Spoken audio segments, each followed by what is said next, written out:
Bab 474. Bertarung saja. Tantang Mileye. Semua mata tertuju pada Mileye. Memang, setelah kegagalan Wilson Sue, dari generasi muda tembok besar pemakaman, hanya Mileye dan Zhou Sangsheng yang masih bertarung. Namun, Zhou Sangsheng berperingkat di bawah Wilson Sue. Oleh karena itu, di antara generasi muda tembok besar pemakaman, satu-satunya yang masih bisa diharapkan, tidak diragukan lagi adalah Mileye. Di tembok kota, di samping Mileye, Wina Lian berkata, "Aku yang maju." Mengatakan itu, dia akan pergi ke kota, tetapi pada saat ini, Mileye meraih lengannya. Wina Lian memandang Mileye, Mileye tersenyum dan berkata, "Aku yang dicari, jadi tentu saja aku yang akan pergi." Setelah dia selesai berbicara, dia melompat dan datang ke bagian bawah kota.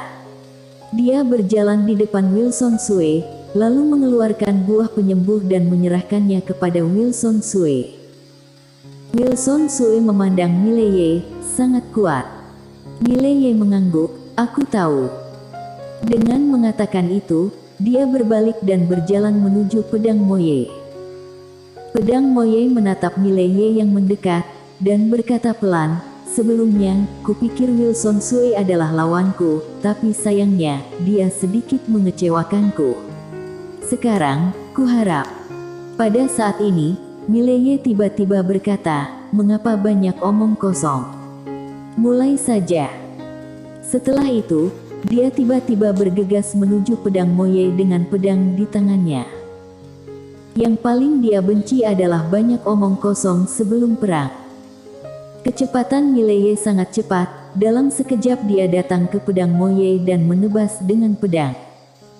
Pedang yang sangat cepat. Namun, pedang Moye tidak menghindar dan membiarkan pedang Mileye menebas di atas kepalanya. Duar. Ketika pedang jatuh, lengan Mileye bergetar hebat. Pada saat ini, tinju pedang Moye tiba-tiba menghantam perut Mileye, tapi pada saat ini, beberapa pedang terbang menebas tubuh pedang Moye. Duar. Mileye mundur dengan keras, dan kali ini, dia mundur tepat di bawah tembok kota. Seluruh tubuh pedang Moye disilangkan oleh beberapa pedang Tao. Setelah beberapa saat, beberapa tanda pedang Tao muncul di tubuhnya. Melihat pemandangan ini, wajah semua orang di tembok kota tiba-tiba tenggelam. Tubuh Dharma Langit dan Bumi ini adalah keberadaan yang tak terkalahkan. Di udara, di seberang Violin Wei, lelaki tua bungkuk itu tersenyum dan berkata, "Kultivator pedang." Selama bertahun-tahun, di Star Territory Wei Yang, selain Master Pedang Dunia Chang saat itu, sepertinya tidak ada kultivator pedang yang lagi. Sambil mengatakan itu, dia menatap Violin Wei, pemimpin istana. "Katakan padaku, berapa lama kultivator pedang itu bisa bertahan?" Wajah Violin Wei tanpa ekspresi, matanya terus tertuju pada Mileye di bawah, tidak tahu apa yang dia pikirkan. Di bawah, Mileye menyeka darah dari sudut mulutnya dan terkekeh. Dia agak menyukainya. Bertarung dengan perasaan gila. Di kota Kinceng, dia bertahan berkali-kali, apa yang dia andalkan, yaitu kekejaman dan kegilaan. Ada banyak faktor yang menentukan hidup dan mati. Dan yang paling penting adalah melihat apakah kamu cukup kejam dan gila atau tidak. Mileye tiba-tiba menghilang di tempatnya dengan pedang di tangan. Sinar cahaya pedang melintas di lapangan. Pada saat Mileye menghilang, mata pedang Moye perlahan tertutup. Saat berikutnya, dia memegang tangan kanannya ke depan. Kali ini, dia langsung memegang pedang Tao ringan, lalu dia menekan dengan ringan. Duar. Cahaya pedang itu pecah. Tetapi pada saat ini, jiwa Mileye tiba-tiba meninggalkan tubuh. Saat berikutnya, Mileye menikam dada pedang Moye dengan pedang. Pedang itu menusuk dada pedang Moye, seolah-olah menusuk besi hitam yang keras dan seluruh lengan kanan Mileye mati rasa. Pedang Moye hendak bergerak ketika tiba-tiba, ekspresinya berubah dan dia berkedip ke belakang. Dengan kilatan ini, jiwanya benar-benar meninggalkan tubuhnya. Tapi segera, jiwanya kembali ke tubuhnya. Pada saat yang sama, dia mundur sejauh 100 langkah, menjauh dari Mileye. Pedang Moye memandang Mileye dari kejauhan. Pedang teknikmu sangat aneh. Di kejauhan, Mileye terdiam. Satu pedang penentu jiwa. Mileye tidak menggunakan pedang penakluk jiwa, tapi jurus pedang satu pedang penentu jiwa. Pedang Moye mengolah tubuh Dharma surga dan bumi dan tubuhnya pada dasarnya tidak terkalahkan. Tetapi Mileye tidak percaya bahwa pihak lain tidak terkalahkan bahkan sampai jiwanya juga. Pedangnya awalnya dimaksudkan untuk memperbaiki jiwa lawan, tetapi dia tidak menyangka bahwa kecepatan reaksi pedang Moye begitu cepat, jiwanya terpisah dari tubuh dan pedangnya terpaku di udara. Di udara, lelaki tua bungkuk yang berhadapan dengan Violin Wei sedikit mengernyit teknik pedang ini. Violin Wei memandang lelaki tua itu dan berkata dengan lembut, "Semuanya mungkin, kan?" Pria tua bungkuk itu tersenyum dan berkata, "Benarkah? Mari kita tunggu dan lihat." Setelah dia selesai berbicara, dia melihat ke arah Mileye dan pedang Moye di bawah. Di bawah, pedang Moye mulai berjalan menuju Mileye, dengan tangan kanan terkepal erat di belakangnya. Sebuah momentum muncul dari udara tipis. Momentum ini seperti letusan gunung berapi yang tiba-tiba yang telah terakumulasi selama 10.000 tahun. Begitu muncul, ruang hampa segera naik dan turun. Setiap kali pedang Moye melangkah maju, momentumnya akan menjadi lebih kuat. Momentum langit dan bumi. Di udara, Tuan Bai tiba-tiba berkata dengan lembut. Ekspresinya menjadi lebih dan lebih serius. Momentum langit dan bumi. Ini bukan untuk meminjam momentum langit dan bumi, tetapi untuk menguasai momentum langit dan bumi. Kekuatannya lebih menakutkan daripada alam penciptaan. Sebuah rakasa nyata. Tuan Bai menatap Mileye yang ada di samping, ada juga jejak kekhawatiran dan ketidakberdayaan di matanya. Dia harus mengatakan bahwa Mileye juga sangat hebat, tetapi dia lahir di era yang salah. Para jenius yang berada di era yang sama dengan pedang Moye semuanya adalah tragedi. Tuan Bai berpikir begitu dalam hatinya. Di bawah, ruang di sekitar Mileye sudah mulai hancur oleh momentum pedang Moye. Tidak hanya itu, momentum yang menyelimuti Mileye membuatnya hampir tidak bisa bernapas saat ini. Pada saat ini, Mileye tiba-tiba menusukkan pedangnya ke tanah. Duar. Sebuah momentum pedang yang kuat tersapu dari pedang di tangan Mileye. Momentum pedang. Namun tak lama kemudian, momentum pedang ini tertindas oleh momentum pedang Moye. Di udara, lelaki tua bungkuk itu terkekeh. Bagaimana kekuatan seseorang bisa melawan kekuatan langit dan bumi? Violin Wei menatap Mileye di bawah dengan ekspresi berat. Di bawah, Mileye terdiam setelah menemukan bahwa momentum pedang itu ditekan. Pada saat ini, dia memikirkan wanita bergaun polos. Pertama kali dia melihat gambar wanita bergaun polos.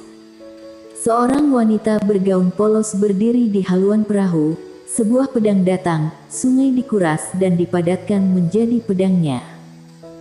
Segala sesuatu di dunia bisa menjadi pedang di tangannya.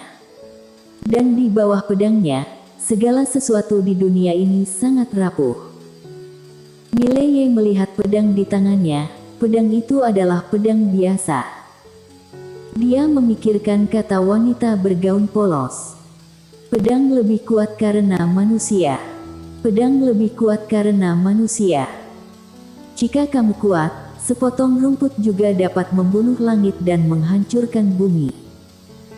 Mileye tiba-tiba menatap pedang Moye di kejauhan. dia memegang pedang di tangannya dengan erat. Pada saat ini, hanya ada satu kepercayaan di hatinya. Perang.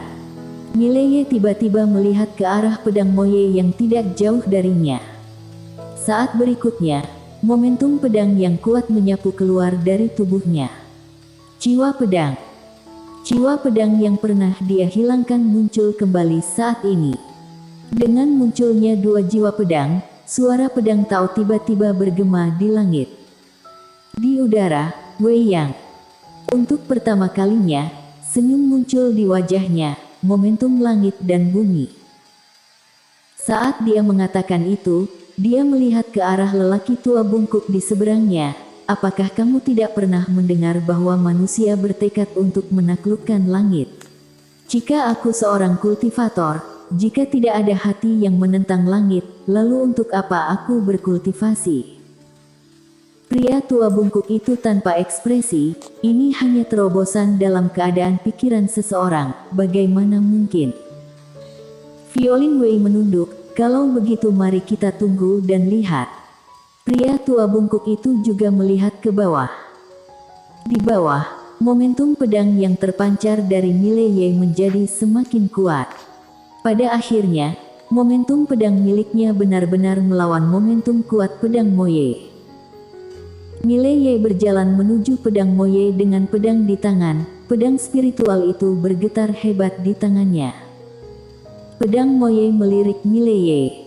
Saat berikutnya, dia tiba-tiba melompat, di udara, telapak tangan kanannya menghadap ke atas, tetapi saat berikutnya, dia membantingnya ke bawah. Duar. Telapak tangan ini jatuh, seolah-olah akan menghancurkan dunia, kekuatan yang kuat menyapu dari udara. Kemanapun ia lewat, ruang hampa hancur berkeping-keping. Di bawah, sudut mulut Mileye menunjukkan tampilan yang mengerikan.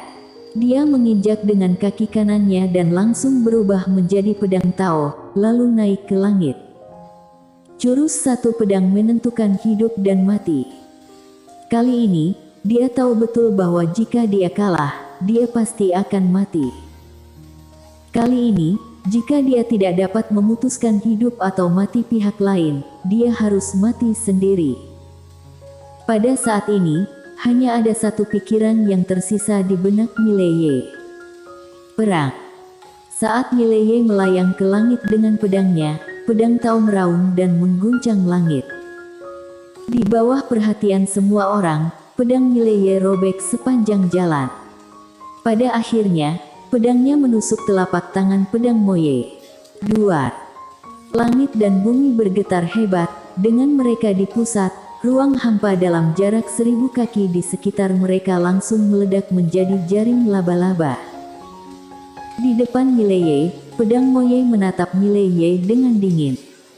Pedang Mileye tidak pernah bisa menembus kulitnya, namun, kekuatan yang terkandung dalam pedang Mileye mengguncang tubuhnya dengan liar sehingga dia berani tidak meremehkannya.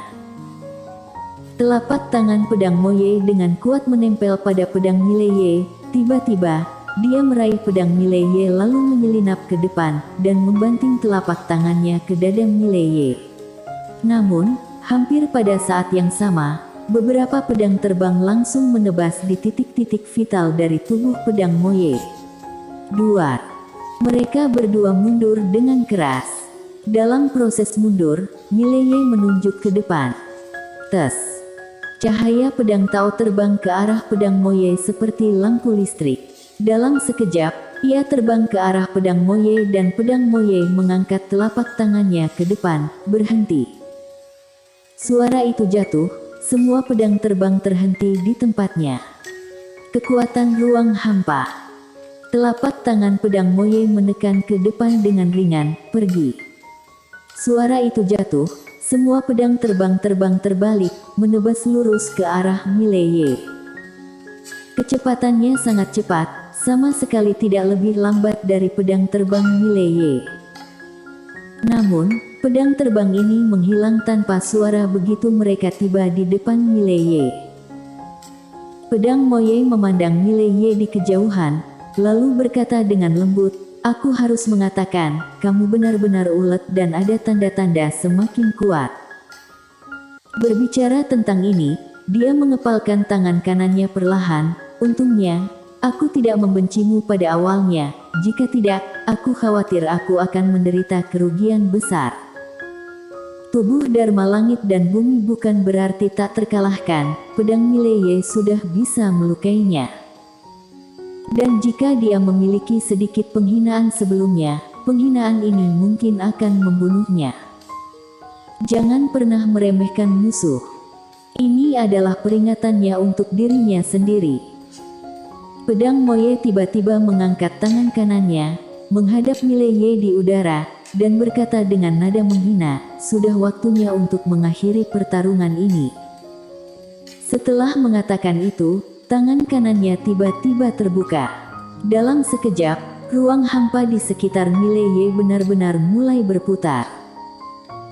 Di udara, Violin Wei sepertinya melihat sesuatu, wajahnya berubah dan dia akan mengambil tindakan, tetapi lelaki tua bungkuk itu menghalanginya.